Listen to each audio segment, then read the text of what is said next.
And then the next speaker is Robert Irwin, and I'm so glad you came down. Thank you so much. And I'm going to let you just take over because, well, I could introduce you a little bit, but third generation rancher who is doing an amazing breeding program that he will illuminate for you, and also he is making strides at, again, making these 3 tiers of economy work: grazing contracts, meat, and also the wool. And we're so honored to get to work with somebody. You have like the biggest herd.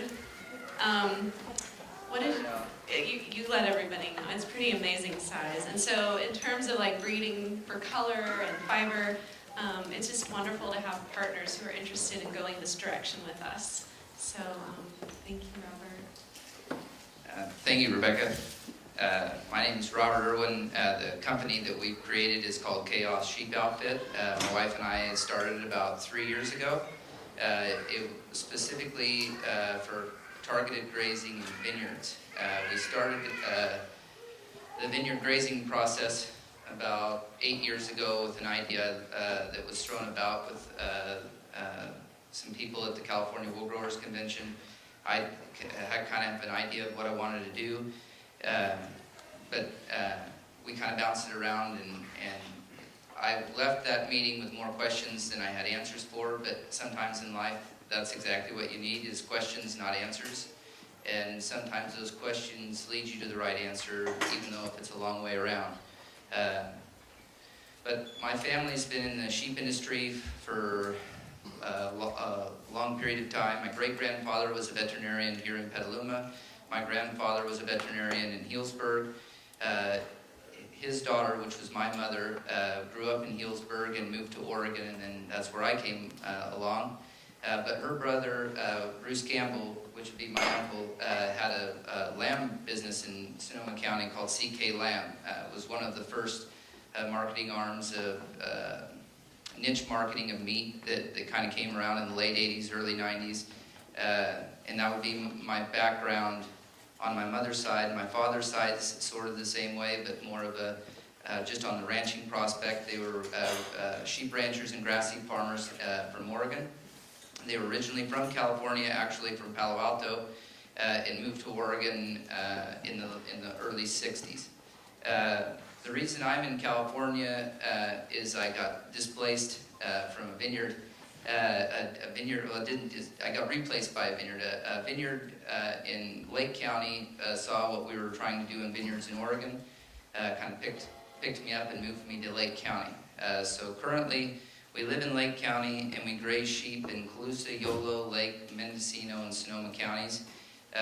Mostly in the vineyards. We've done some other management programs. I'm supposed to have a slideshow that direct me in talking, because I can carry on for hours.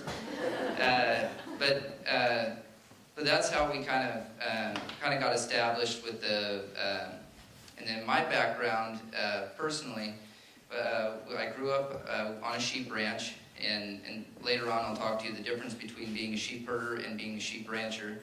But so I grew up on a sheep ranch, and my father and uncle and grandfather had a grass seed operation where they raised annual ryegrass, orchard grass, wheat, oats, grain for forage production that would come into the Petaluma area into dairy forage production that would end up becoming silage. So, and I'm saying this because everything I've done in my life is kind of like in a big, long, twisted way led me to where I am today. So, with my background, limited background with soil science, very, very good background with crop science, and a really good idea of animal husbandry, we came up with our vineyard management program with sheep. And we don't just do forage, what I call forage, which the vineyard owners would call weeds. That is our forage. But we aren't there from harvest to bud break. We come out, we go back in, we do leaf picking, and then we do the non-crop areas, we do dam faces. A lot of the places we work, where we work at, the reservoirs for the water are on hillsides, and That's still not me. We're on hillsides, and they're all organic-based vineyards. Some of them are conventional. We've kind of gotten contracts with some larger vineyards. I think our largest vineyard that we have had a contract with last year that we didn't pick up this year because I don't have the capital, workforce, or labor. Oh, there's Sitting Bull. We're getting. All right. We're going. I think we're going. We need to go backwards. All right, there's a lot of things that I wanted to say that this is going to have to lead me to. Okay, so this is what we're doing now. So we're biodynamic mowing, targeted grazing. We do but most of all, it's the building of relationships. It's our holistic way of looking at things. And I didn't know the term holistic before we were doing this. We were doing this and then realized that we were being holistic. But the theory is I have a problem. I want to be a sheep rancher. I don't own property, and if you have that situation where you're not born to the right family, and you don't inherit that, then the feasibility of any person in this room without money going out buying a chunk of property and making a living off of it is impossible. My problem is I want to make a living raising sheep. That is my life goal. My wife and I got married about 2 years ago, but we've been together for a long period of time. And her original goal was to be a teacher. She's got a master's degree in science education. She comes from a family of educated people. One works for the Oregon State University. The other one's a middle school science teacher, and their background is in education. And of course, mine's in being ignorant. So between the mixture of those two people, we've got the two of us, because she's as big a part of what we're doing as what I am. So what she brought in and what I brought in together were being able, because I wouldn't have been able to do this without her. But it's the relationship of her and I, and then our family, the relationship with the dogs, the vineyard people. If the sheep succeed in a vineyard and the vines all die, then my line of income ceases to exist. My feed source no longer exists. If the sheep die in the vineyard and the vineyard is the only one succeeding, it doesn't work. But for all that to work, the soil's got to be healthy, the water's got to be there. You've got to have a healthy sheep, and it all has to, if you just take it all in one big picture and then you soak it all in, every time you do one thing, something else happens, and it then becomes a domino effect. And saying that, sometimes those mistakes teach you more than if you never made one, and for me to stand up and say I've never made a mistake would be the biggest lie I've ever made. We've made millions of them, and I'm serious, millions of them. For every 1 inch going forward, we probably lost 3 inches going back, but we were able to regain those inches by the learning.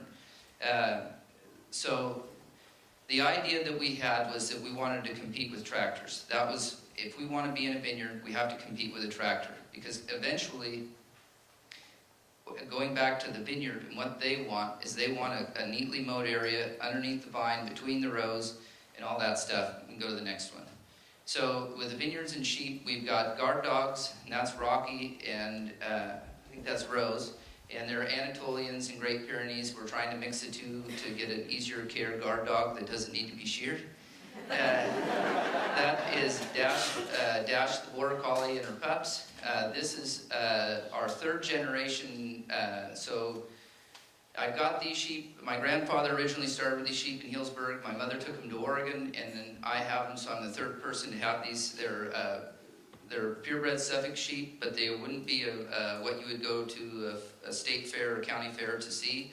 I brought semen in 2001 from Britain to make them a smaller frame sheep, more meat, and develop into what we're doing going forward. And that sheep in a vineyard, we can go to the next one.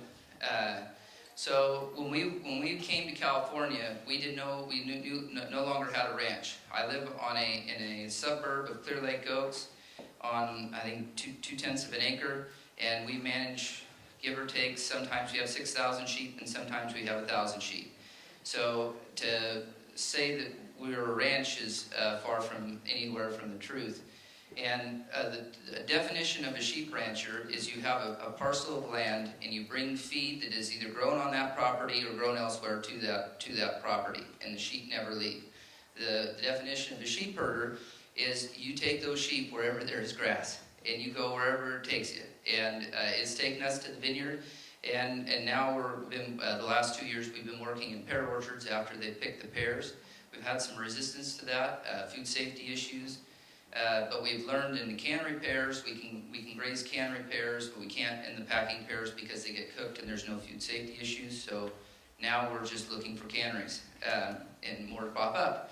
And then what we had, if you're in a ranching situation, you're getting, because you can't grow feed year round without supplementation of some sort, you're either buying hay, grain, corn coming in, you're bringing it in.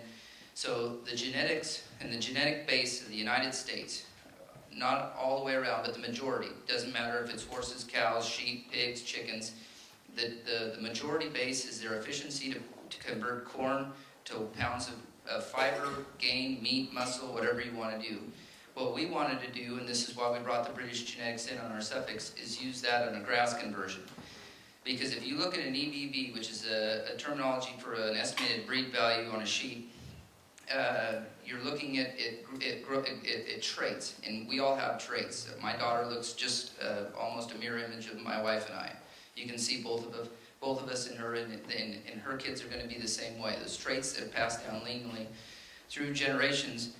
But if you look at America and you walk around, and I was just in Australia, so if you walk around America and you look around, we're heavy. Like, we're heavy. People are heavy. You know why? Because they've been eating corn. If you take corn over to Asia and you take rice out of their diet, you put them into corn, you're going to be heavy. But if you can see two people at the same table eating the same thing, one guy's heavy, one guy's not, and they're from two different families, there's a set of genetics from that. But you can take those same two people and change their diet, and you'll get a different set of results. That set of genes is set up, built to convert corn with sheep, is set up to convert corn to pounds of gain and not grass to pounds of gain. So if you take the same set of genetics that are really efficient in corn, they're not necessarily going to be efficient in grass, and we've learned that the hard way. When I first came up with the idea to be a grass-based business, to raise a grass-based sheep, we did exactly what Aaron just said. We scrapped 80% of our sheep. We wanted to, and you have to draw a hard line at where you go, and we wanted to go there. So we scrapped about 80% of our sheep. The original flock that my mother had was it was more than that, but by the time it got to me, there was 150 ewes, and when I left Oregon, I had bred them back up to about 55. So when you're looking for a particular set of traits going forward, it's a lot of different, and efficiency is a huge portion of that. And it's not necessarily how they convert green grass into weight gain, it's how they can take moderate grass and put it into weight gain. And so if you go to the next one, please. So what we did is we take a little, like a background on genetics. These are the heritable traits. And I've spent a lot of time on this, so, but this isn't, when you look at wool production, it's a 40% improvement. So if you have a ewe that produces 12 pounds of wool and a ram that produces 14 pounds of wool, there's a 2-pound difference. You're gonna close the gap by 40% with an improvement on the ram.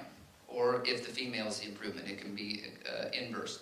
If you have the reproductive rates, you can close the gap by 15%. And that is the reproductive rates is the worst thing, in my opinion, to chase, because if you have a predator, if you have your feed conditions, or how reproductive rates are tied to a lot more than just genetics. Or feed, the quality, the stress levels, the whole bit. Weaning rates are 10% advantage. The weight taken after 100 days. So weight gain after 100 days of old is 30. You can make a 30% improvement. But for us, the biggest improvement we can make and faster was the post-weaning rate of gain. So after they came off the mother, and how big their loin eye was, how big the fat thickening. You can make them lean, and you can do it quickly. You can wool production and reproductive rates take a long time. Because wool production, you're not going to find out your results until they're 2 years old and you take their first full year, you don't have a lamb's fleece, you've got a used fleece. And so to make those improvements, you don't know what you're making until several years into it. On the meat side, it's real quick. You put a buck on a ewe, and in 6 months you take a loin eye ultrasound, and you have your results. And then you take that buck lamb and you breed it to those ewe lambs, and you're making 50% gains. If you take the best, you can make a huge jump pretty readily. And especially if you put them, but you have to put this this template over a grass-based system. Go ahead and go to the next. So that is why we looked outside the U.S. So these are the second crop of British Suffolk buck lambs. You'll notice their heads are shaped different than a regular Suffolk. Their body size from what I call it is their motor. A sheep has a motor. It's called their rumen. They got 4 quadrants of it. The bigger that area, the more meat, and more wool, it's their capacity. So what we were looking for was deep bodies, deep bodies, and that's from their backbone to the bottom of their belly, the length of the body, and their capacity and their spring of rib. And that was, so how wide were they? If you put good grass or moderate grass into that animal, how many pounds of gain can you get out of it? And then we just got back from Australia because we're after Australian Corriedales. And the reason for that is they have a higher wool quality. Their wool is consistent from the front part of the sheep to the back part of the sheep. If you spend time over there, if you ever get a chance, go, because it's the most amazing thing I've ever done. When we toured those people, one gentleman over there had 6,500 head of purebred Corriedale ewes. His first sheep looked the same as the second sheep. They looked the same as the 500 sheep. They looked the same as the 1,500 sheep. So when you harvest that fiber, you have a uniformity to it. There isn't a big variation. I bought 30 purebred Corriedale ewes out of South Dakota. They were the best I could find. You could find a variation from the beginning of the sheep to the end of the sheep on every sheep, and a variation from the first sheep to the 30th sheep. They weren't the same. And so for us, and what we're looking to do is we're looking to go to any market, anytime, anywhere. With our grass-based genetics, we can still go into a feedlot if we had to. If everything fell apart, our sheep will still survive in corn. But corn sheep won't survive on grass. So we can go to the next one. This is why we care about wool. Wool and lamb are not our main revenue anymore. I've got to be flat out honest with you. If I relied on wool and lamb meat to feed my family, I would be a lot thinner than I already am, and I'm pretty thin, so I don't have a lot to lose. If you look at the industry as in a whole, the wool is losing. It comprises of 17% of the processing system in the United States, and it's declining readily. Not at a small number, but at a large number every year. Sheep numbers in the United States have been dropping dramatically for the last 30 years, and there is no hope in sight. For young people like Brittany and I, that is what we like to call the death call. Because if the sheep numbers drop below a certain point, the infrastructure around it falls as well. So unless Brittany and I come up with brilliant ideas and build templates, and so other people can duplicate them, there won't be any need to worry about Ivomec because they won't be labeled, the FDA won't approve it. You won't need to worry about vaccines, the FDA won't approve it. The numbers for the people that come up with sheep panels, to the guy that makes sheep crooks, to the guy that makes feeders, to the guy that bales the hay, the guy that does all that, there won't be enough animals in the United States to do any of that. The whole thing. A harvest facility in Dixon, California needs 3,000 lambs a week just to stay alive. And it pulls from 7 states, and it's barely afloat. That company's barely going. When that falls, we have no large unit to sell our lamb through. So not only have we just lost, wool has been worth almost nothing to the sheep producer for a long period of time, to a large production sheep producer. So not only would we have lost wool, and when my uncle was in the 60s and he was first starting out, his wool check was as larger or equal to than his lamb check. Today, I ran 3,900 feeder lambs last year, managed 1,000 ewes, and had 300 of my own ewes. And my wool profit margin was $4,500, and I sheared the sheep myself. So if you look at that, the wool for us is very slim, but this is why we care about it. If we get a good quality product, we work with wonderful people like Rebecca. People get together, do good things, and go to a product. get to a product that people, it is readily available, we can grow this thing from the ground back up. I believe that the 55 years and older thing is actually a good thing. People that are 55 years and older are less willing to change than people that are 20, 30, 15 to 45. Those old people almost need to move on before we can effectively move. So, and I will get shot for saying that, so hopefully nobody else watches this. Go ahead and go to the next one. But what was that? No, and I'm not saying globally. I'm just saying in the sheep industry. In the sheep industry, that's what needs to happen. So, being fluid to me is, and fluid is a loose term, and it's meant that way. Being fluid means you can evaporate, you can be frozen into any mold, you can be melted, reshaped, and it's constantly there. And this is why. Lamb prices in the last 3 years have gone from $2.40 a pound to 90 cents a pound to back to $1.80. Wool in 1 year went from $2.20 a pound to 70 cents in the same year. Rainfall is ever-changing, in an ever-changing climate, as we just got looked at the beginning of the seminar, and right now we're currently in a drought. I don't know if anybody's looked outside, but it's pretty terrible. Go ahead and go to the next one. The future of the forecast. So this is a quote that I absolutely love, and when I wake up every morning, I don't think of this one, but I think of it by noon. Wayne Gretzky wrote a book, and his theory was he wasn't good because he chased everybody around to where the puck was. He saw where the puck was going, skated to where it was going to be, beat everybody there, got to it first, and then shot his goal. That's what I'm looking at. That's what Brittany's looking at. As young people, we've got an opportunity to, right now, in the way the world sits right now, to go somewhere where nobody's gone before, but somebody's been there before, because in all reality, we are doing, I'm a sheep herder now. I went from being a rancher to a herder. Sheep herding is ancient. In the book, in the Bible, in any form of ancient writings, there's sheep herders. And they went nomadically around the world. And before there was people, there was buffalo herds and wildebeest herds. And what were they doing? They were herding themselves all around the world. So it really has been there. We were doing something that was happening whether we were there or not. What we're trying to do is to control it. When I look towards the future, I see a wool market, hopefully, if we build it, will be there, and it'll be a commodity. And I also reference the sheep industry a lot like organics. Okay, 15 years ago, you walk into a grocery store, and you look at go into an organic section of the grocery store. It was about 10 feet long, and there was a very small selection of things. I highly doubt that Cargill and Monsanto were the reason why it became an entire aisle. It was because the market demanded the change. People wanted it. When you went to the grocery store, and not just you, but thousands of people went to that grocery store, they demanded. They asked the Safeway guy, hey, even at Walmart, you walk into Walmart, there's organics at Walmart.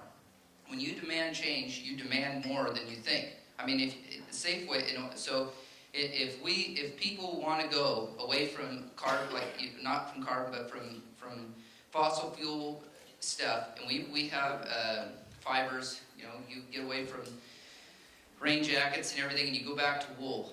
Wool has been around for centuries, but we have to have a quality product. Currently today, across the board of the United States, we have the worst wool clip in the entire world. Our wool is the least sought after wool, and especially in California. California is the least sought after wool of the entire United States. So we're kind of bad of the bad. But we need to change that. The only way you change that is you have to look and think about it thoughtfully. It isn't a one-step process, and everybody's got a question about from genetics to parasites to depredation to everything of how you fix it. There's no one solution to everything. It's a long complex concept that needs to be well thought out and applied. And when you fail, don't take that failure as a loss. Learn, grow, become better, and do a better job next time. I am the absolute picture of failing. I've done it lots. I'm promising. Go ahead to the next one. So Our principles are, in our sheep production, are the animals are number one, their health. The environment they're in come first. Treating them with respect and caring for them is how we're going to go forward. If I'm in a vineyard in Mendocino County and there's a tasting room right next to the vineyard, and my sheep are dead and dying, and the guy's walking into the tasting room, he's not going to appreciate what I'm doing. I also respect who's buying that wine. So in turn, my consumer isn't the vineyard. My customer isn't the vineyard, it's that vineyard's customers. If that vineyard quits selling wine, there's no more vineyard. So when somebody walks into their vineyard, I'm the first guy to shake their hand. I say, please don't feed the guard dogs. That's the first thing out of my mouth, because we've had a problem with that. But I shake their hand, I explain what we're doing, because that consumer is then going to go tell a story. That wine grower is going to sell more wine. Then, therefore, everybody in that loop succeeds. Not only does the person that goes up there and goes to that tasting room and walks around in that vineyard get to go out and have an experience with my sheep and guard dogs, and my border collie, and my wife and daughter, and all the other kids running around out there, they're going to go share that experience. But if I'm so a typical Nelson Family Vineyards is a small family-owned vineyard that we do contract grazing for right outside of Ukiah and Hopland. They sell the majority of their wine into the Bay Area. When the people come up from the Bay Area, do you think they want to see a coyote and a snare? So when we looked at it from the consumer's perspective, everything we do is based on their wine consumer, what they would approve of. So we use guard dogs, we use electric fencing. If we start getting hit by coyotes, we don't shoot and kill the coyote, we move the sheep. We're sheep herders. We can go anywhere. Currently, we're in a situation right now where we've shortened up on our feed. So we've got a large number of sheep, and we were supposed to be into a pear orchard till the 15th of November, and then we were supposed to go from the pear orchard over to the vineyard, and we weren't going to put them on a truck, we were going to walk them right down the road. And we were going to turn out in a vineyard, and we were going to graze the grass in there, and then at bud break, we were going to ship fat. The baby lambs would be fat by then. They would go to a harvest facility. We would shear the ewes. The feeder lambs that we run would go to a harvest facility. They'd get consumed by wonderful people that love lamb, and we would all be happy. But today it's not raining. Tomorrow it's not going to rain, and from the forecast I've seen, it's 15 days. But I'm a sheep herder, and my first effect is if I stay on that ground and eat it into the ground, I'm going to ruin the ground for the people I'm taking care of for. So we're going to put everything on a truck, and we're going to move them I don't know, we might be 400 or 500 miles away. We're going to go find grass. It's my responsibility as the guy that runs the sheep, and it's the sheep. Those sheep have given me life, give me joy. The dogs do the same thing. And it's my job and responsibility in turn to do that back for them. And go ahead to the next one. So I really thank you guys for the opportunity, and I really appreciate you guys coming out tonight today, because it's things like this that I went to at the California Wool Growers Convention that gave me the idea to do what I'm doing now. It's the networking and the sitting around and jostling of ideas back and forth that get you where you're going, and sometimes you don't know where you're going. If you asked me 6 years ago if I would be where I am today, I would tell you you're a liar. And if I could talk to myself 6 years ago, I don't know what I'd say.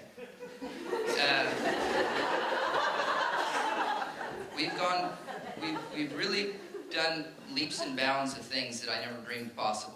I never thought it would be ever possible to live in a pickup, and I'm being serious. I lived in a pickup with my wife, hopped out of it, and within a year was running 1,000 sheep and managing another 1,000 sheep for another family, and all of a sudden away we went. The world is a possibility. It's depending on how you look at it. And so these meetings, when you sit down and you look to the person to your right and left, don't look at them as bad, they might smell funny, it could have been me. But that person that smells funny might have an idea, might have something that goes forward. You might have something that goes forward. So I appreciate you guys coming out today, because it means a lot to Rebecca, and it means a lot to me, because the more people that come to these things, the more education that happens, the more motivation, inspiring things, because I've learned stuff from her today that she doesn't even know about. When you put all that together, that's when you make differences. It's the same idea. To be honest with you, until I met Rebecca, I never would have thought about carbon. Never would have. The way we move our sheep, so I guess I should go into that a little bit. So when we manage sheep in a vineyard, sorry, we didn't have a slide for a little bit. So we have them in groups of 500, and the reason is that is we're in competition with a tractor. We wanted the vineyard to look like a tractor had gone out there and mowed it, because they are only paying us on their efficiency of economics. So if we save them money, we get a kickback of what they save. So every pass that the tractor doesn't go up and down the road, every time a guy doesn't go down with a weed eater or weed eat, we get a kickback of that money. And that is a relationship built over time. When we first did our program with Nelson's and Fetzer, we were at McDowell Vineyards, we did our grazing program for free. My wife and I worked over 100 hours a week. We didn't get a dime for it.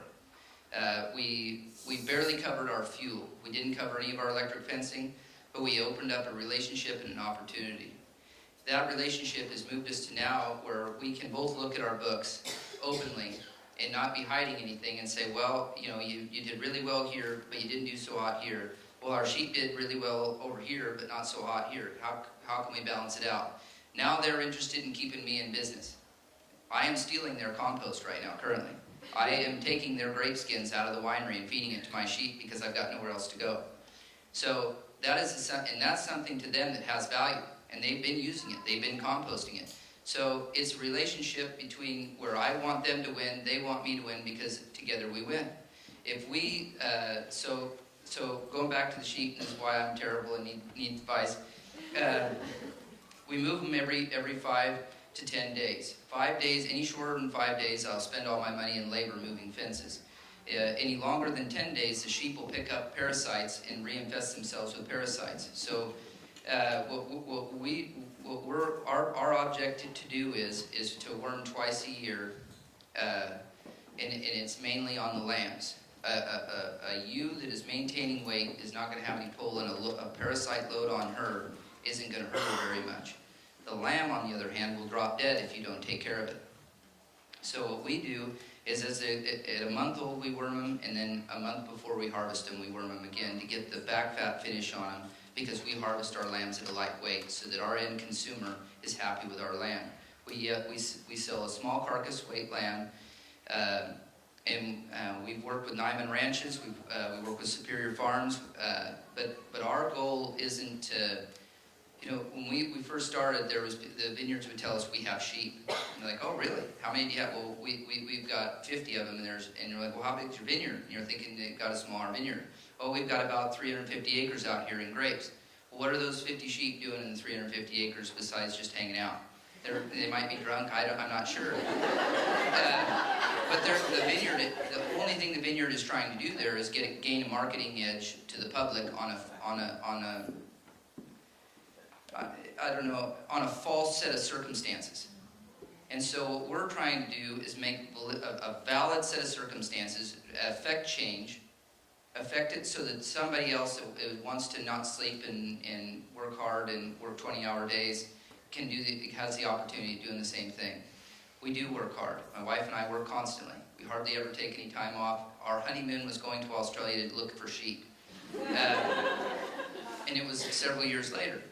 So if you look at it, but I'll tell you right now, I think that our daughter is growing up in a family that has passion, that cares about the environment. But it's a mold of everything, and it's the people that we have relationships with now too.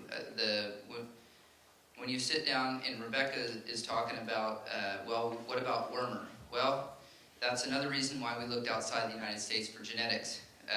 In Australia, they have parasite resistance, foot rot resistance.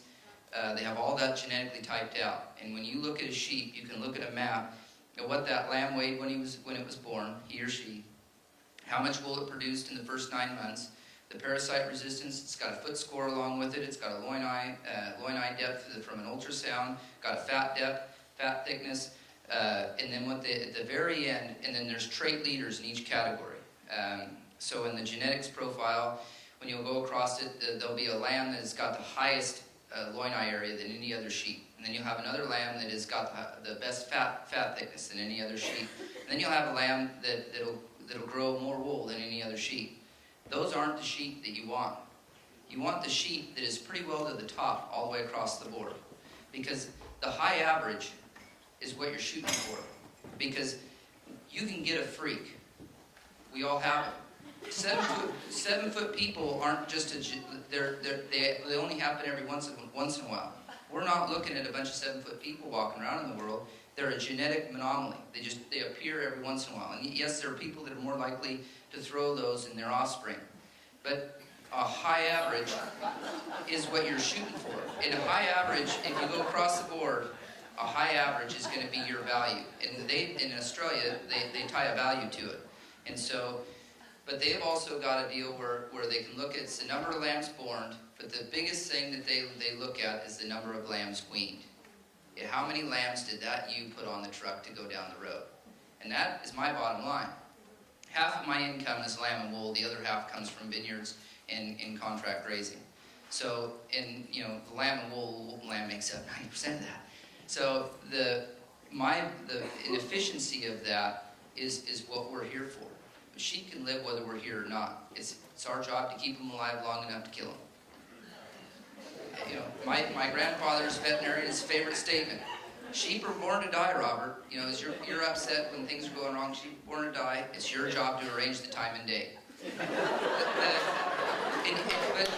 But it's a whole, it's that picture, when you go through and you kind of scheme it through and look at it in a different light, that's what opens your eyes. Yeah, you don't need to kill all the worms in the world. Worms are okay, but you need to manage them long enough to get the sheep to a specific date. We were having a conversation in the back earlier about copper. Copper in sheep will over time will kill sheep. And if you have a contract grazing spot that has copper in it, well, what can you do? Well, our pear orchards have got copper. They spray copper sulfate to manage their pear orchard. What we found out over our time is that in 6 years it'll kill our ewes. Well, that's not such a bad thing.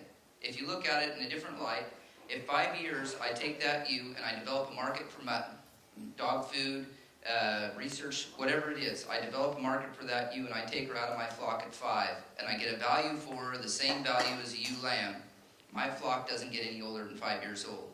I rotate my ewes out, I keep a young ewe base, I can improve genetics constantly because my ewe flock's at a young age.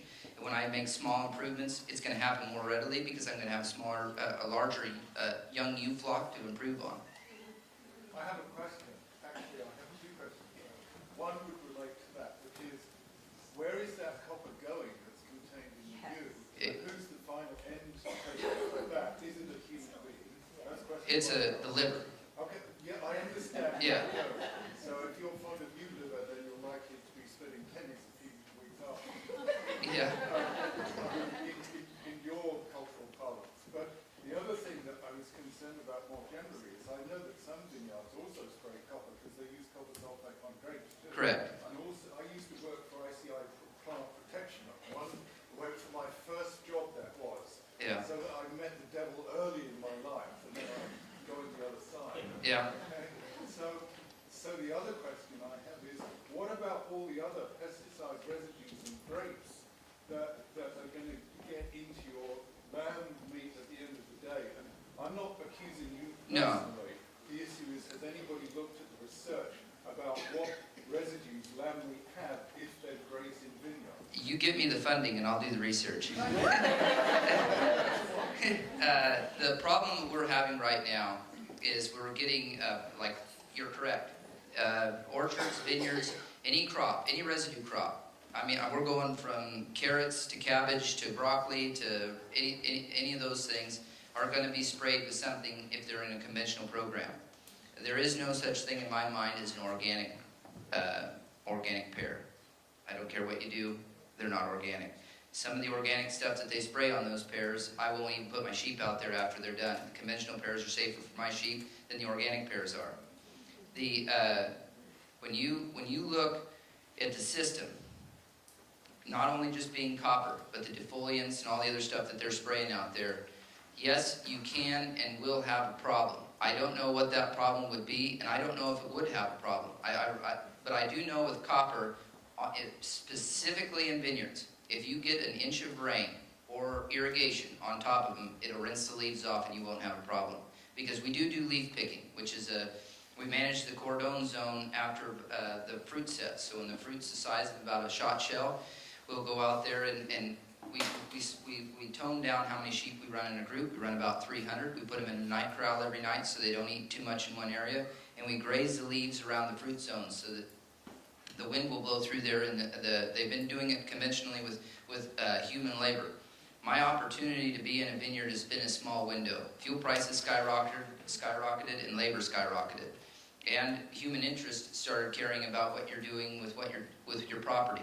So I had a window of opportunity to jump in on it. But when in results to copper, because that is a life or death situation with whether our sheep live or not, we spend quite a bit of time on it. The other stuff like sulfur that they're spraying in the vineyards doesn't have any effect on sheep, a negative effect on sheep. And sometimes like. Do they spray any organophosphate compounds around any of these areas where the sheep are in? Paraffin? Yeah, Synthium, or they would for leaf hoppers in the spring, which we can get started on that if you'd like. So I have a theory. I got one more minute. Okay, so we'll do a quick one on the leaf hopper. So I have a theory to get rid of if you ever happen to do that again with any of those sprays. The leaf hopper lives on the leaf of a vineyard. They hop around from leaf to leaf, and what they do is they slow down photosynthesis, and then the fruit can't sugar up, so then they can't make wine, they can't pick the grapes. And this is a theory that we're using in the pear orchards as well. Scab and codling moss put their larvae into a pear, and then that pear overwinters those diseases and pests to the next year. When the sheep eat the pear, those things are vanished. It's the same idea with grass on the ground. Leafhopper lays their larvae in the bow of the grass. When the sheep eat that grass, the leafhopper goes into their stomach, comes out as manure, is ingested as protein, and the amount of leafhoppers going next spring are going to be less. We haven't done the research to prove how much less, but the theory is there, and we're waiting on research. I have a quick comment and a quick question. Okay. Comment is, I think the National Organics Advisory Board put a moratorium on spraying in organic pear and apple orchards. So I think that's not legal anymore. Okay. And we should check on it, but I think that's what happened just a few months ago. My other question is about the guardian dogs. I've been to a couple presentations on them at EcoFarm, conference. By the way, this would be an awesome session for EcoFarm. I heard that you cannot socialize them to people, but it sounds like you love your dogs and... We do. I can't have a mean dog. I cannot have a dog that's aggressive towards people. If somebody comes out, it's a huge liability. Our dogs love everybody, but what we do is we don't let anybody pet them. We get to pet them, but not just anybody. The only person that pets those dogs is the guy that goes out and feeds them. Our Great Pyrenees let us flip them over and shear them like a sheep, because I'm not a dog groomer. So they get sheared like sheep. So in that, if you look at that as trust, that dog trusts me. They go into our dogs go into the truck just like the sheep do. They live just like sheep. From the moment we get them as puppies to the time they go. And if we have a problem with the dog, we don't euthanize any of our dogs. It goes back to the principle of what our end consumer wants. The person that's eating my lamb and drinking the wine. So what we've been doing is we've been giving them to the Hopland Field Station, UC Davis. They have a deer fenced-in area. The dog can't get out. And so the dogs that get out that want to go over to the neighbors and eat dog food because they're getting steak and eggs from the neighbors and just dog food from me, I can't keep that dog in anymore, so they go up to the Hopland Field Station. If they're aggressive at any point, I have to get rid of them. They go to the that's just what we've been doing with them. And the theory is if you spend time with a dog, they'll go up to people. But what we do is we retain those dogs inside of an electric fence, and their fence broke. So that dog won't come out of the electric fence. If he comes out of the electric fence, there's a reward higher than the shocking coming out. So we want our dogs to be friendly. We want our dogs there's a lot of theories about dogs. There are people who are right or wrong. I'm not going to tell you they're wrong, but what works for me is to have a friendly dog. But they're still bonded to the sheep. They still love the sheep. Oh, God, yeah. Sleep with the sheep. Our dog, we're lambing right now. We're at the end of our lambing season. Our dog, the way you see a ewe that's having lamb, the dog's laying down next to her. All right, I better go. I'm getting in trouble.